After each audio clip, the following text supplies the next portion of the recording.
মই ভালে পাইছোঁ। প্ৰথমতে দোকানখন মোৰ সৰু আছিলে। তাৰপিছত মই বন্ধন গোটত সোমাই প্ৰথমতে সৰু ঋণ ল'লোঁ। তাৰপিছত দোকানখন অকণমান বহলালোঁ। তাৰপৰা আকৌ এবাৰ ঋণ ল'লোঁ। আগতকৈ অকণমান বেছিকৈ বঢ়াব পাৰিলোঁ। এতিয়া দোকানখন ধুনীয়াকৈ মই চলাই আছোঁ। বন্ধন গোটৰ ঋণ লৈ চলি আছে।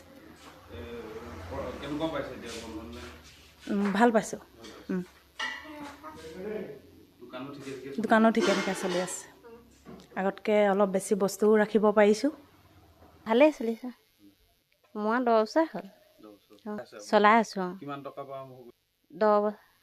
10,000 পৰা 1 লাখলৈকে ওপৰত চলাইছোঁ। এতিয়া 1 লাখৰ ওপৰত 1 লাখৰ ওপৰত পাইছে। ভালেই পাইছোঁ।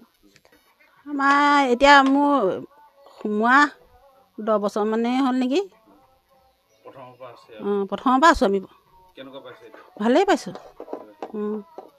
বেয়া পোৱা নাই আৰু বন্ধনৰ পইচা লৈ কিবাকিবি বিজনেছ কৰিব পাৰিছোঁ আৰু ভালেই পাইছোঁ। দোকানখন আপুনি বন্ধনৰ পইচাই দোকান ঠিকে চলিছে? দোকান ঠিকে চলিছে।